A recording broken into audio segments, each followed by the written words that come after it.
Hey everybody, Bruce Rowe here. I'm going to be recording the next few lectures actually for a number of reasons. First of all, so that you can see my face.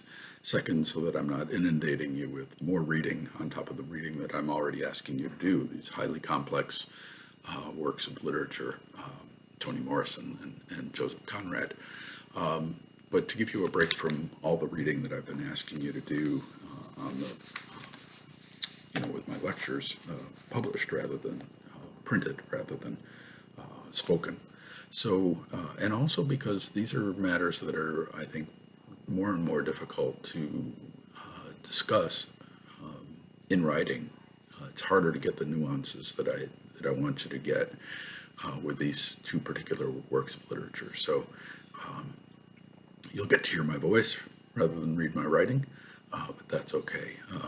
I'm going to post a couple different lessons this way per week. This is the first for this week of March 21st,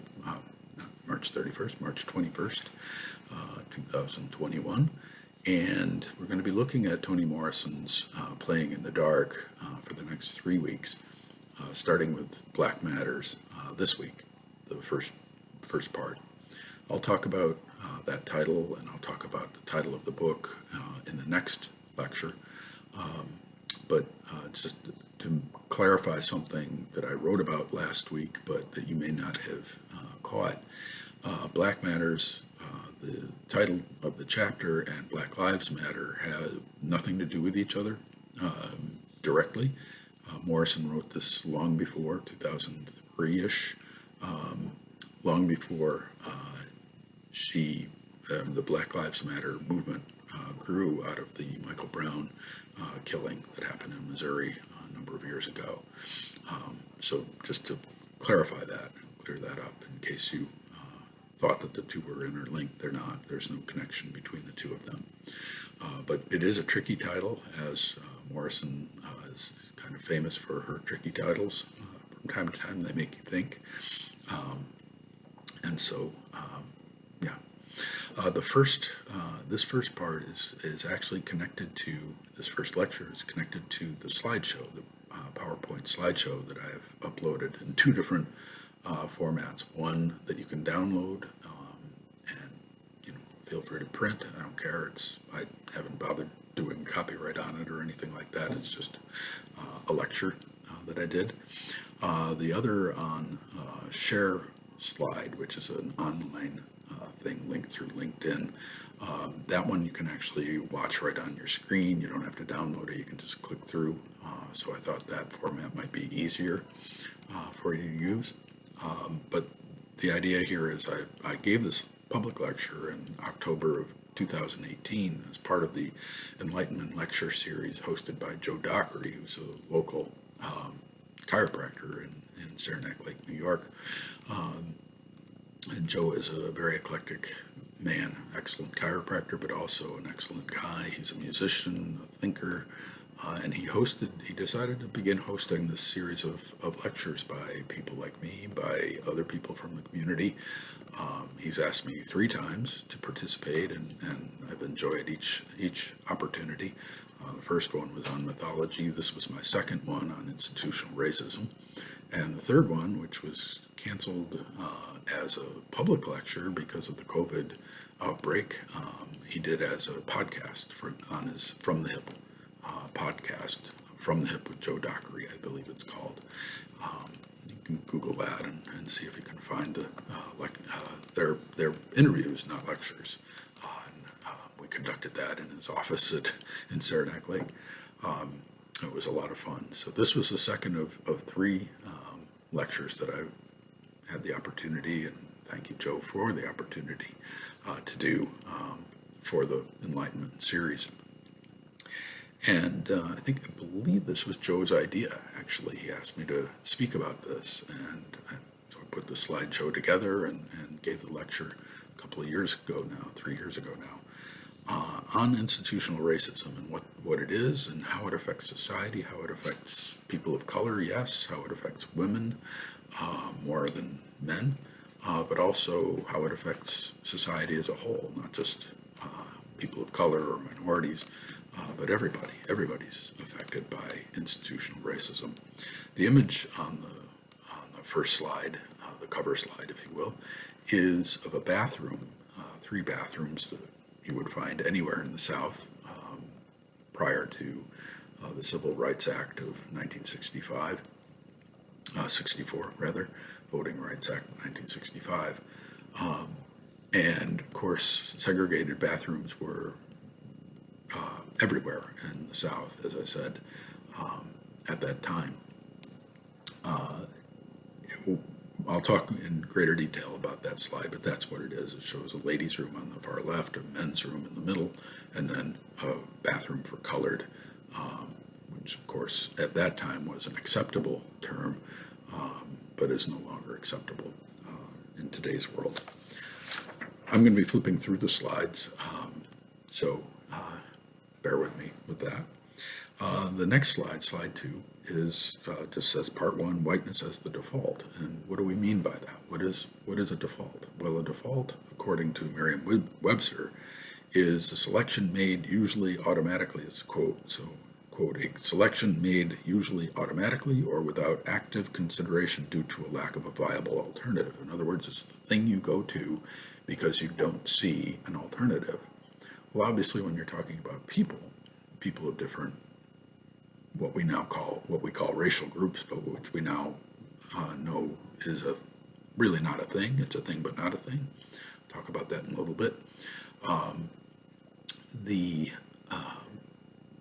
The key thing here is that by default, what I mean when it comes to whiteness is that is the unsurprising thing when we look around our culture and we see it, we don't see it. What do I mean by that? Think of all the movies that you've watched in your life. Many of those movies, and you could easily think of one off the top of your head very quickly.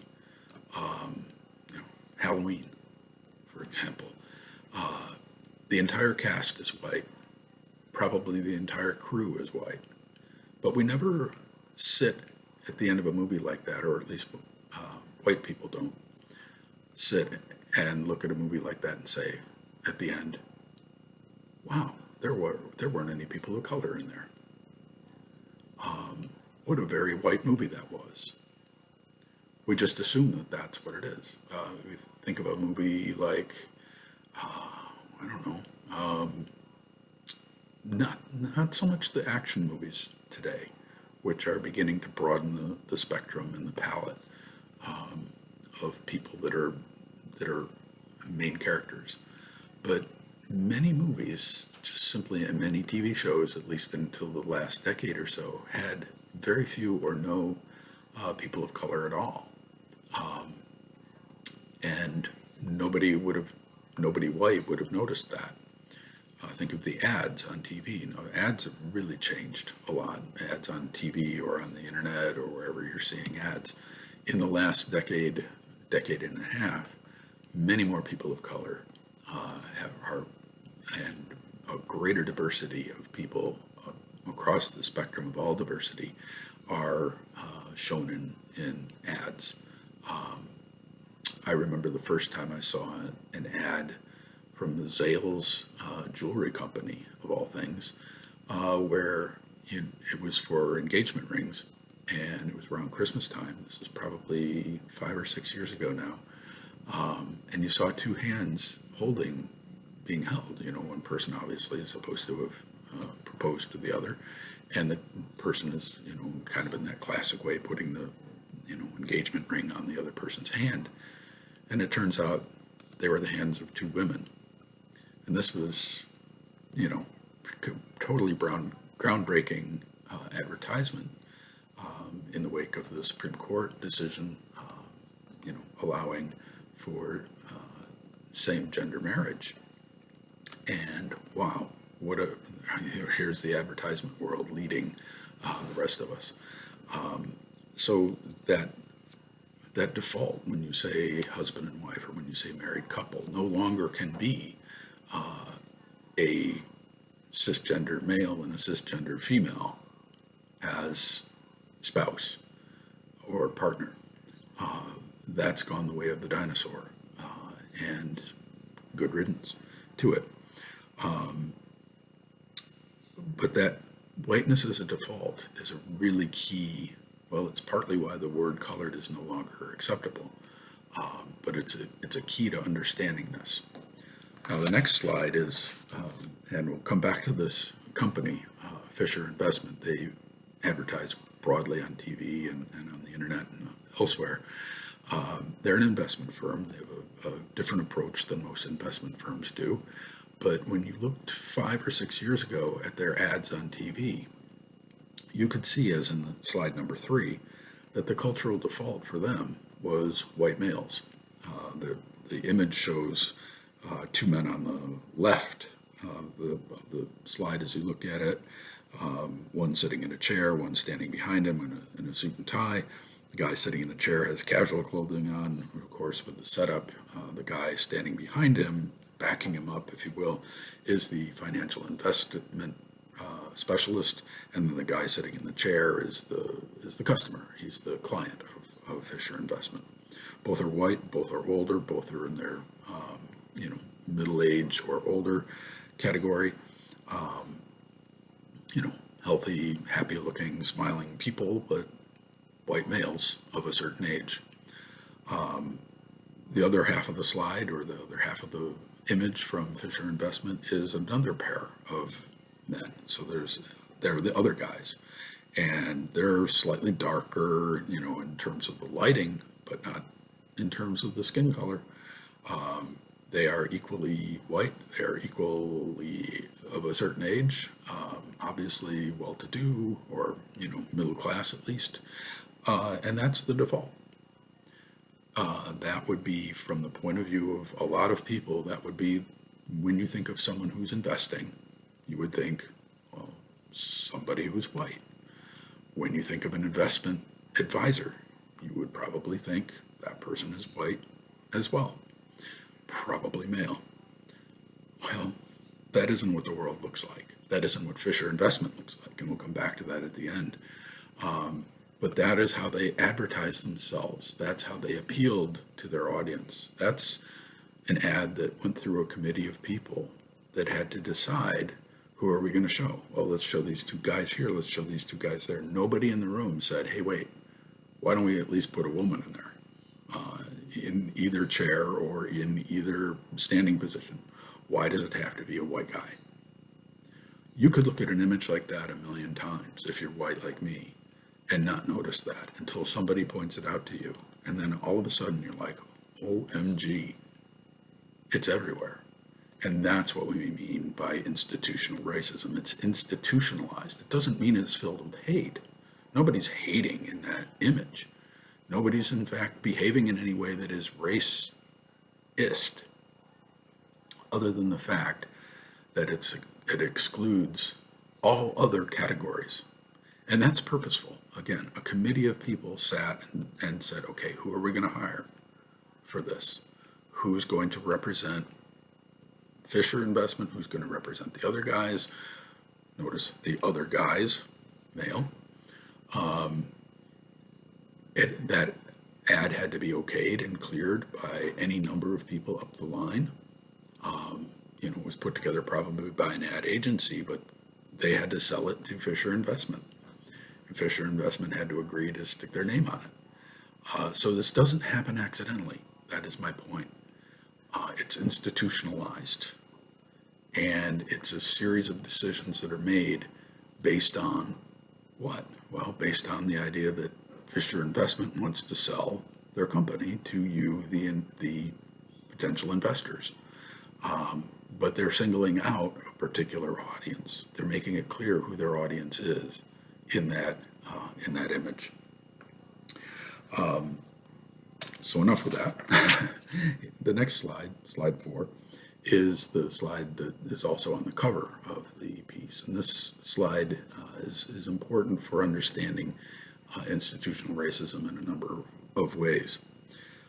Notice, obviously, the segregation here, that you have bathrooms for white people and bathrooms for African American people, colored people, as they were called back in the 50s and 60s.